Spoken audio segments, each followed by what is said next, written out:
Assalamualaikum and greetings. MOOC BSR205 Building Surveying Practice 1 Module 3 Introductions to Building Defects.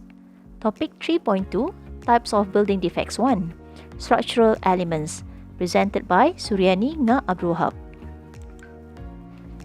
1. What skill does a building surveyor need? Building surveyor need a technical knowledge and competence, a logical and practical mind, the ability to analyze problems in order to identify solutions. 2A. Topic learning outcomes. At the end of the class, the student will be able to understand the types of building defects and its categories. Number 2. The student will be able to know the possible sources of building defects. And number 3. The student will be able to understand the criteria to minimize the building defects. 2B. Topic content outline. 1. What skill does a building surveyor need? 2. Topic learning outcome. 3. Why it is important to know building defects and causes of defects. 4A. Types of structural defects. 4B. Defects on foundations. 4C. Defects on concrete floor. 4D. Defects on wall. 4E. Defects on roof. 5. Resources available. 6. Self-assessment quiz. 7. Self-assessment feedback. 8. Assess performance. And 9. Let's recap. 3. Why it is important to know structural building defects.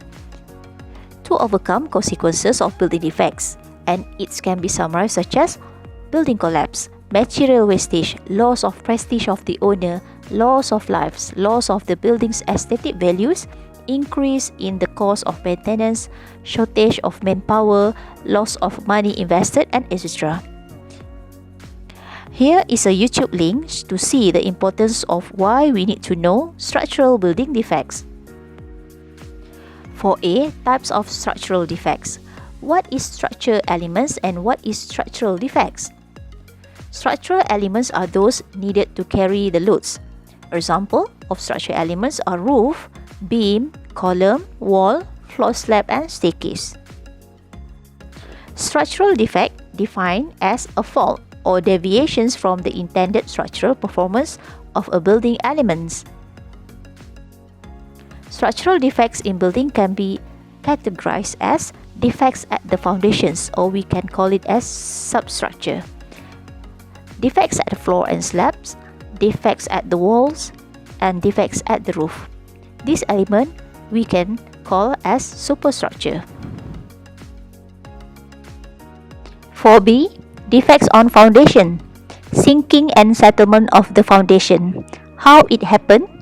Foundation's failure due to soil movement, and foundation failure due to settlement of soil fill. How can soil move? This is because presence of the vegetations or remains of old cut tree, or presence of the mining areas, and shrinkable soils. As seen in the picture, show sign or indicators of foundation defects or foundation's failure. Let me explain. Some of the critical indicators of foundation defects include it can cause the building to collapse, and the cracks are observed in the foundations, floors, and walls. We can see the gaps in the wall, floor, or foundations.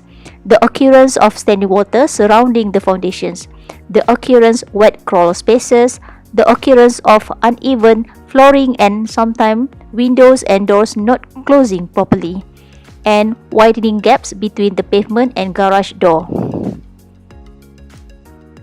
4C. Defects on concrete floor. Blisters.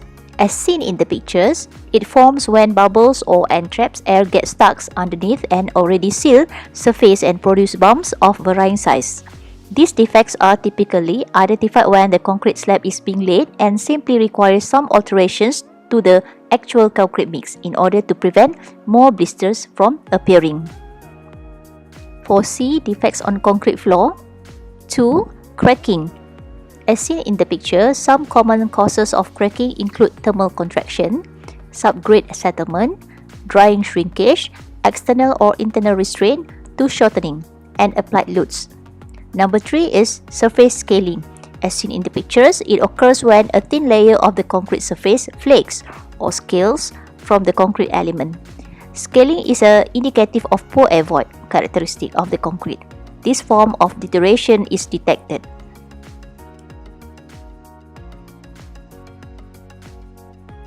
For C, defects on concrete floor. Number 4, spalling of concrete floor. A spall occurs when large chunks of concrete break off of a concrete structure. The primary cause of spalling is the corrosions of the rebar within the concrete. The products of steel corrosions which are formed are expensive and thus take up additional volume, causing the concrete to be placed under stress, leading to the cracks and eventual spalls due to the concrete breaking open and exposing the corroded rebar, as seen in the picture. For D, defects on wall. First defects, structural cracks. Cracks that penetrate the surface rendering into the structural concrete or load-bearing brick wall. Cracks that appear on structural elements of the building such as beams. Long cracks that run across the wall, rusty stains that appear on the cracks, diagonal cracks that appear the corners of the window frames or door frames, as seen in the picture. Number 2 is a non-structured cracks, or we call it as a hairline cracks. Hairline cracks, the crack that stretch to many directions, crack that appear between non-structural walls and structure members, as seen in the pictures.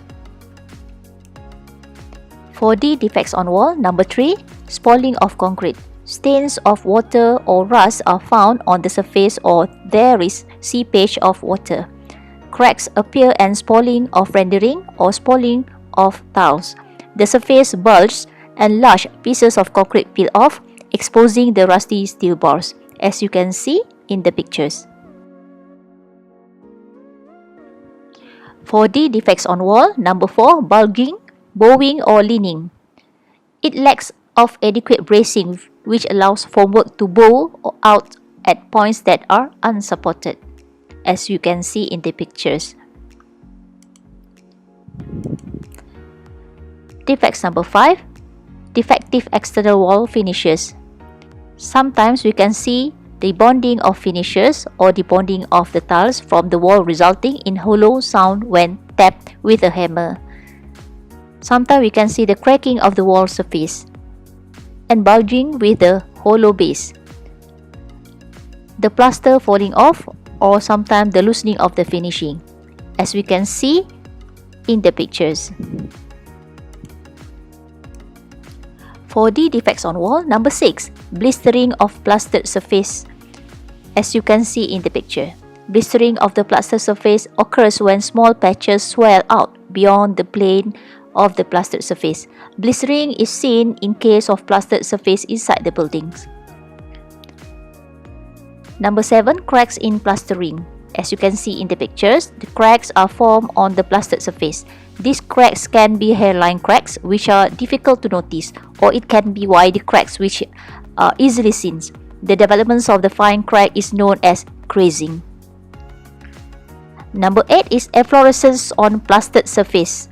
As you can see in the picture, efflorescence is formed on plasters when soluble salts are present in plaster making material as well as building materials such as bricks, sand, cement, and etc.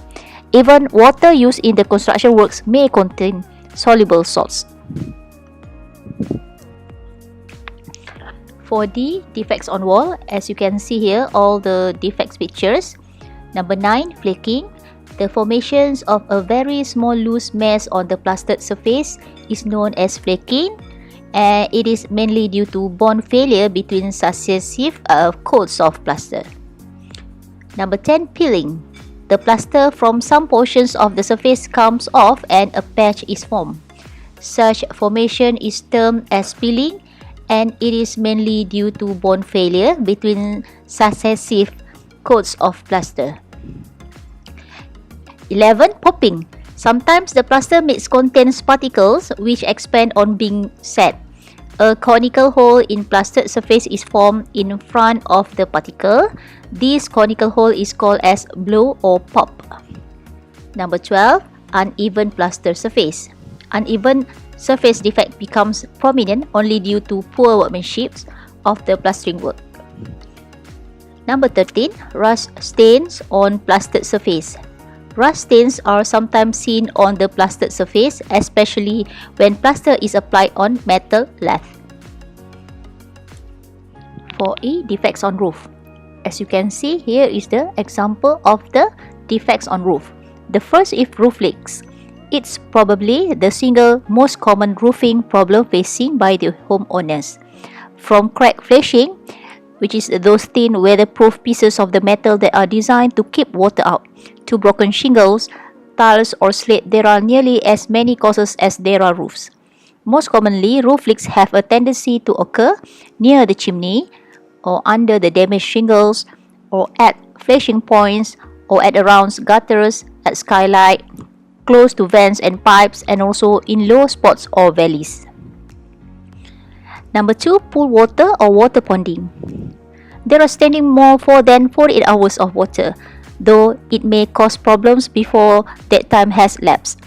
Water that collects on your roof is often a sign of poor drainage or blocked gutters. 4E, defects on roofs, as shown in the pictures. Number 3, punctures and holes. Everything from the roof traffic to local wildlife can leave scrapes, puncture marks, or even big holes in the roof. Whether it is a woodpecker drilling holes in the eaves or a contractor walking over the shingles, the damage can build up over the years, affecting the underlying wood or exposing it to rot causing moisture. Number 4, as you can see here, cracking and blistering. Over time, roofs can develop cracks, blisters, and ridges. 4E, defects on roof. Number 6, alligator. When exposed to extreme heat and UV rays, a petroleum-based roof will leak oil and cause surface damage. This appears as crack on the roof surface and will be remedied by patching smaller areas and replacing roofing sheets in larger areas, as shown in the picture. Number 7, inadequate ventilations. If vents are not properly installed, ideally at the base of the roof and near the ridge, cool air will not be able to enter, and warm air will not be able to leave. The temperature and moisture level will damage the rafters and insulations, leading to mold. Number 8, blow-offs, billowing, and tenting. These occur when the roof has not been properly installed and properly adhered, as shown in the pictures. 5, resources available. Let's refer to the resource available. You can click the link provided here. The first is about common building defects. Number 2 is roof defects. And number 3 is a foundation defects.